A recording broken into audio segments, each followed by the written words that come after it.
Hey, I'm Kristi Mitchell, and welcome to Unfudge Your Marketing, the podcast where we talk about what really happens when marketing doesn't go according to plan. Every week, I sit down with business owners and leaders to unpack the missteps, the experiments that didn't land, and the decisions they'd probably rethink if given a do-over. But more importantly, we talk about what they learned on the other side and what you can take with you as you build your own business. Success rarely comes from getting it right the first time. It comes from taking action, making mistakes, adjusting, and showing up again and again. If you've ever wondered whether you're the only one figuring this out as you go, you're in the right place. Hello, everyone. Today, I am so excited to welcome Hersh Rephun to the show. Hersh is a personal brand strategist and founder of Yes Brand Builders. He works with founders, speakers, and thought leaders to ensure their ideas are understood as clearly as they are intended as their visibility grows. He is the author of Selling the Truth, a memoir with insights for life and business. With that, I will welcome Hersh to the show. Thank you, Kristi. It's great to be here with you. Yes, it's great to have you. And we were just discussing before we hit record here, a memoir is a semi-memoir, and this is something that Hersh came up with on his own, and I was like, I could totally see that catching on. So I learned something new today. Yeah, and feel free to write one. It's just it's where that came from was that when someone writes an autobiography or a memoir and they're very famous or well known, then it makes sense because people are like, "Ooh, I want to know the story behind them." But I'm not so widely known in the world that I have to tell my story. But I wanted to use stories from my life in this book, Selling the Truth, so that I could kind of apply the lessons I've learned to how in life and business we're best off selling the truth about who we are. And so memoir just kind of came to mind. I love it. I admitted to Hersh too that I Googled it because I was like, what is memoir? Is that a typo? Is it supposed to be memoir? So I felt much better knowing it was a word you came up with on your own. There you go. Well, I always like to start off by sharing how I met my guests. So Nancy Zaire gets a shout out for introducing us. And I just recently had her on the show as well. Yeah, Nancy is wonderful. We've collaborated on a lot of, we share clients because she does a lot of sales coaching and sales advising. And I advise more on the message side. So we have this kind of sales and messaging complement that works so well. And she's just a delightful person to speak with, as you've learned. Yes, I know. I feel like Nancy and I have known each other forever. She's a gem. She's a great person. So I'm so glad she connected us because she was like, I'm sure he will have some stories to tell on your show. And so when we talked about having you come on the show, you had mentioned a common mistake that you see with clients is a failure to maintain messaging coherence among all the channels as, word kind of gets out about their business. So I would love to, maybe Hersh, if you want to start by sharing kind of how you work with clients and how you've kind of seen this common challenge surface. Yeah, well, I began in PR and marketing. I owned a couple of different kinds of PR firms in my career, and I was a creative director in advertising and marketing. And I learned that, a lot happens once you get exposure. Because with publicity, we're often thinking, oh, we want to amplify the message, get the people out there, get the word out there. And I've had people come to me and say, well, I'm really just wanting to get the word out there. And I'm like, yeah, but what is the word that you're getting out there? Because the word. The word, because sometimes that's what's keeping us from converting the business that we're trying to, from getting the results that we want. It's not necessarily that the amplification isn't working. And in many cases, the clients are getting exposure. Maybe they're mid-career, they're about to start a new role. They've been named CEO of a new company. or they've started their own consultancy. It could be any number of things, but their visibility is going to expand. It's a question Mhm. of what are the people going to perceive about them on the other side. And that mistake that we often make is if we could just tell more people who we are, if we could just get more people to know who we are. And so Yes. my specialty, my niche is okay, well, you can get people to know who you are. Now we have to make sure that the who you are that they're getting to know is exactly what you want for the kind of client and the kind of audience that you're seeking. Yes. I absolutely love that you just said that, Hersh, because so often I hear from business owners when they describe their marketing, it feels like I'm running through a field screaming my head off, or, I'm just shouting from the rooftops, hoping someone will hear me. And so that is one type of problem that's very common. But I really, really love this point, and I want to make sure we hammer it home. You could shout from all the rooftops through all of the fields, but if you're not saying the right thing or you're saying different things in different places, then it really doesn't matter how much you shout. Well, I like to say that clarity compounds and confusion costs, because if Mm, we're clear about it, and I'll explain in a second that it's not even just about being clear, because you can be clear, you can be crystal clear about the wrong thing.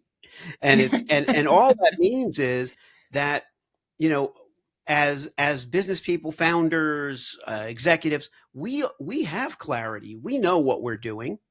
It's that on the other side, there's some misinterpretation.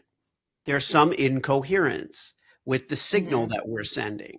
And if the marketplace has a certain idea about who we are and what we do, maybe it's based on what we used to do. Maybe it just hasn't caught up with our evolution. We evolve in business. People, maybe it just hasn't caught up with us. Then it calcifies out there. And then the misinterpretation doesn't just sit there, it gets more ingrained. And now we have Mm, to, because I have people will say, well, it's not so terrible. I want to fix it, but I'm still getting business. I'm still doing certain things. It's only in this area that it's really a problem. But that compounds, that kind of over time, that you're either leaving money on the table, or your reputation that you're trying to build just isn't building the way you would like. And all that downstream stuff, all the PR you're paying for, or you're buying ads, or all that money is much better spent if your signal is coherent. yeah. One thing that comes to mind as you're explaining this is I'm thinking, like, what are the kind of symptoms, right, that a business owner or thought leader could be on the lookout for that might indicate that this is a problem that they have? And the first thing that comes to mind for me, and this is something I experienced earlier in my business, is getting the wrong types of referrals. Like getting people sent my Mm, way who only wanted to do paid ads. And I'm like, or yeah. only wanted to build a new website. And I'm like, that's not what I do. Like, why did you send them to me? And then I'm like, oh, maybe that's my fault. Maybe I didn't do a good job explaining what I do exactly. Yeah, totally. I mean, that's a great test that we can do, to see how things are going. If we say, well, when let's think of an instance where someone introduced me and they didn't quite get it right. I mean, I can look back on my life, and you know, there were so many times where, and it's on me, because I was doing stand-up comedy for a long time, and I was a creative director, and I was a publicist, and so depending on their experience, they would say who I was, but who they're talking to may not be that. They may say, oh, this guy's a really funny comedian, I saw him at this show, whatever. And now that client that could have used help with their brand is not going to even think twice, let's say, in that case. So it makes much more sense to create a 360 view of yourself that's consistent no matter who is being told or Mhm. who's telling. It's super important, and you probably wouldn't be surprised how many people are going through this, where the way they're being introduced or thought about is just not exactly who they are. Yeah, I think that's so interesting too, because I can think of so many people, right, who maybe do have a corporate job, but they're also building their own consulting firm on the side, or like you said, like multi-passionate, right? Yeah. Especially in the entrepreneurial world, so many of us are multi-passionate and have a bunch of different things that we're doing. And so I think oftentimes, I'm sure you see this, people are like, no, but I got to talk about that one thing over here and that other thing over here, and I have to keep them separate. And that's really Yeah. not the best idea, right? Yeah, because if you think about it, what do we want more than anything is we want to stand out and be appreciated for what makes us different. So I had, for example, a guy who was a neurologist and was doing talks about, his expertise and his, niche and his discoveries in neurology. But he also happened to be an orchestra conductor who was doing tours, leading orchestras all over the world. And he Oh, never wow. said that. He said that to me in passing when we met. And I said, well, how many neurologists do you think are out there that are experts? And he had a number in mind. And I said, how many of them are orchestra conductors? He said, probably just me. I said, okay, so you don't have to be the orchestra conducting neurologist, but there probably is some connection between conducting an orchestra and being a neurologist and being fascinated with that. And he said, well, there is, there's all the different pieces that have to come together to send the unified sound that comes out. And I was like, okay, yeah, well, there you go. So there's Yeah. some tweaking we should do that will make sure that people who are booking you for talks, people, schools, federations, medical associations, all these things can easily distinguish you from anyone else who's Right. gonna speak. And that's That's what I and was he going had to. left that separate.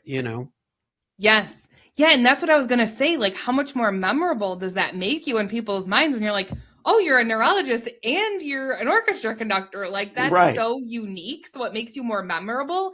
And to your earlier point, it helps you not leave money on the table because when you talk about it all together, someone might, I guess, need an orchestra conductor. Somebody might need a Well, speaker in the neurology field. and it's and Kristi, in that instance, it's not even so much that he want, it's how do you know which one of you is the you that people want.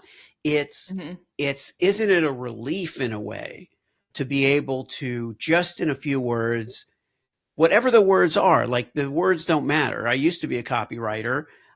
I have to admit that in the last 5 years, the words themselves have become less important than the idea, the strategy around who you are. So it's to him, it's more of a relief that people know the real him and he doesn't have to exclude anything. And Yeah. that's like a real kind of relief. To other people, it may be, well, I mean, my solution with the stand-up comedy was that I just decided I didn't want to do stand-up comedy professionally anymore. I wanted to be doing more speaking, more talks. But Mm-hmm. I everybody that I end up having a conversation with, I wouldn't say everybody, but I would say 85%, 90% will mention stand-up comedy and say, "Oh, I saw you do," and I don't make a big deal out of it, but I've Mm-hmm. calibrated it so that it's there. It's not, Mm-hmm. like Yes Brand, the name of my company, comes from the yes and rule of improv. People who are interested in it pick up on it because Yeah. it's different. It's unique. How many people in this space have done that? And that's an important thing for all of us to take advantage of. Yeah, when you were sharing that client example, it made me think of a client that I worked with who was doing coaching, consulting, and like group facilitation. So she worked with Mm-hmm. a lot of companies, but then she also did one-on-one coaching, and she had like a very spiritual aspect to the coaching that she did. And she even had this game that she had been trained in. It kind of helps people like find their path in life. It was so unique and so interesting. But when she came to me, she had two separate websites, two separate social, Yeah, yeah, identities, like all of that. And we really worked together. And I'm not a branding person by any means, but I was like, this is all of you. Like, you have to have this all together. And so we worked through that, and she felt really uncomfortable about it. That's what made me think of the yeah, example, because she yeah, was like, I don't want the companies to see the spiritual stuff and get turned off. And I'm like, but there's a right. way to do it that helps people understand who you are, and you can still clearly communicate what you do for them. It doesn't all have to be Yeah. spiritually focused, but it's part of who you are. Yeah, very true. I work with people a lot on their ecosystem, um, and I think also it tends to be, a lot of people are who do the most out there in the world and are really making change or advancing the industry are not necessarily looking for attention for them. They're not necessarily thinking, I want to be a star. I do have a lot of clients that are, have expressed that they felt they had a certain thing to bring to the stages that they were on and that they were holding back. That's very true. But even those people are not necessarily getting the greatest joy out of fame. It isn't so much about fame, but they have to get out there to support their mission. If you have an important mission that's important to you, you have to lead, or you're already leading, and you shouldn't be uncomfortable. There shouldn't be a discomfort about who you are and all of that. Yes. Yeah, well, and I'm huge on authenticity, right? So like, if you work with an expert like yourself and get that clarity of how can I talk about all these pieces of myself so that it feels more authentic, I'm a firm believer that the most effective marketing is authentic and vulnerable and Oh yeah. like really true, because people do business with people regardless of what industry you're in. And so helping people to understand who you are helps make those connections. Yeah, yeah, and I find that there's on two sides of what I do are professionals that help people with different parts of their journey. So, in other words, mindset coaches, life coaches, business coaches, things like that um, can happen upstream of what I do. In other words, they may Mm-hmm. say, okay, now you have all of these things figured out. Now you're ready to kind of convert that into your business persona and your messaging and everything else. And then on the other Yep. side of working with me are the publicists and marketing agencies and sales professionals where they're implementing and executing a lot of the Yes. ideas, strategies, points of view that I've discussed with my clients. Yes. Yeah, I talk about that a lot in terms of like branding first. And I often refer, if people come to me and I can tell they're not clear on enough stuff, I send them to a branding person first before we start working on that marketing strategy, Right, because you got right. to have your messaging, you got to have that clarity, to your point, to for us to be able to build an effective marketing plan for you.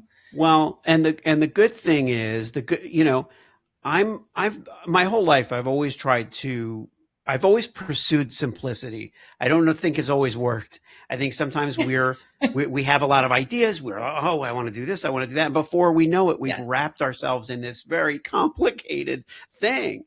Yep. Um, and I really want to help people simplify. And so a lot of times people will come to me and say, "Oh, I just built this website.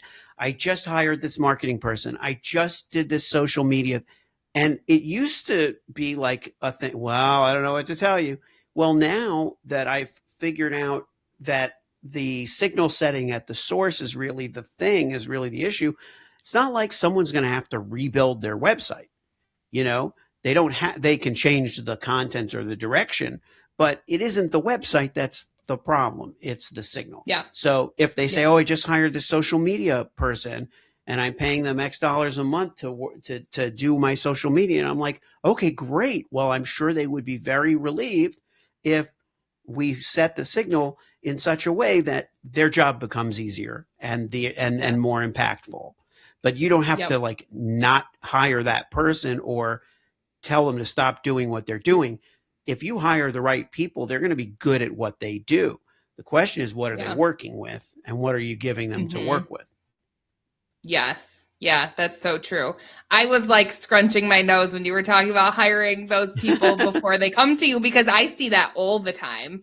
Clients Yeah. come to me and they're like, we spent all this money on whatever tactic. And it's like, okay, well, maybe you didn't nail your messaging, and you also didn't think about all the moving pieces. That's how I talk about marketing strategy, is like, it's a bunch of Right. puzzle pieces, and we got It to is. figure out which puzzle Yeah. pieces make sense for you and your business. And so often business owners get hyper focused on just one piece of the puzzle. They don't take into account the other ones. And so you end up losing out on results because you only did one thing and you didn't kind of interconnect it with all the others to create this kind of marketing ecosystem. Right. And you know, look, we've all done that. We've all either put the cart before the horse or just had a thing that didn't quite bear fruit. But the question is, well, okay, so if it didn't exactly work, do you want things to be working now from where you're sitting, or do you want to just kind of let things, you know, compound and calcify out there? So, you know, the everything that we've done to this point has value. It's a question of what are we doing to make sure it all works. Yes. And I want to go back to a point you made earlier in our conversation, Hersh, because it really stuck with me. I think oftentimes, and you were kind of alluding to this, oftentimes we as business owners, thought leaders, you know, personal brands can underestimate, in a bad way, the effects of us not nailing our messaging. And like you were saying, it's like it has this like ripple effect. If you're not being clear, or it's not, you know, really consistent, what you're saying isn't really consistent with what you're doing, and then people get to know you for all these different things, and it kind of amplifies this like messiness. How do you, like, what advice do you have for people to help them realize how important it really is to nail that messaging, and how to make sure that maybe I think about it as like going back and like patching holes of like these things that you had done. How do you fix it? I would say it's very hard to do that conceptually or theoretically. You know, we have to go back and think of an instance, usually a recent instance, where something didn't go the way we wanted. So rather than saying, "Oh, I keep losing these accounts, you know, they don't close, or so the movement isn't, things are looking okay overall for my business, but you know, I'm not having a lot of success in this one area." You know, even within that area, think of an actual example where something didn't go the way you wanted, and look at the point at which they first said something to you that felt like they didn't understand you. You know, like I have a lot of founders that I talk to who are like, you know, this would be great, but I keep explaining myself. I find myself explaining what I do. And I said, well, that must be because at some point somebody gave you a version of you back to you that wasn't who you are, wasn't who you really are, and you're having to explain it. So pick one instance, and and a lot of us record our calls. So, you know, we use Fathom, note takers, all those things. So hopefully we have some of those things at our disposal. Look at where that disconnect seemed to happen, so you can work backward from that. It's not, again, necessarily so easy for us to do for ourselves because we're inside the problem, you know. But still, if we want to see if it is a problem in terms of the signal we're sending, then we have to trace it all the way back to when that person first heard about us, right? When, like you mentioned in the beginning, you know, somebody referring us or introducing us improperly. But start with that one conversation or interaction where there was a break in understanding, in perception, and see what's going on there. Yeah, that's such great advice. I love that. Hersh, our time has flown by today. Yeah. So I feel like I'm going to have you back on again, because I feel like there's so much more we could talk about. My pleasure. This has been awesome. As we get ready to wrap up the conversation here, I'm curious if there's any last piece of advice you want to leave. Well, first of all, thank you so much, Kristi, for having me on the show. This has been a lot of fun. I think that, to tie up what you had mentioned about authenticity, the reason I wrote Selling the Truth was because in a world that's so interconnected as ours, there's so much information flowing that it's very easy for us to get lost and to forget what's real and what's not, even about ourselves, who we are. And so my last piece of advice is sell the truth. And by that, I mean, you know, who you are is your greatest asset. The truth of you is your greatest asset. And it's all we really have to sell anyway. So, just use that. If you ever get lost, go back into who you really are. I love that advice. That is so heartfelt. It's so spot on. I absolutely love Thank it. you. Thank you for sharing that. Mm. Very lastly, Hersh, I mean, people should obviously go out and check out your book. I know I'm certainly going to. So again, that was Selling the Truth, a memoir with insights for life and business. But how else can people reach out if they want to learn more about you and the work that you do? Yeah, thank you. Well, Selling the Truth is available at barnesandnoble.com, only at Barnes and Noble, and sellingthetruthbook.com, Okay. which probably will lead you to Barnes and Noble. But if it's easier to remember, sellingthetruthbook.com is the only place you can get it. And yesbrandbuilders.com is the best place to find me. You can find out all about what we do and contact us there, depending on what it is you're looking for. Okay, awesome. Thank you so much, Hersh. Again, I appreciate you taking the time to come on the show, and I am confident that everyone took a lot away from this conversation. I hope so. My pleasure.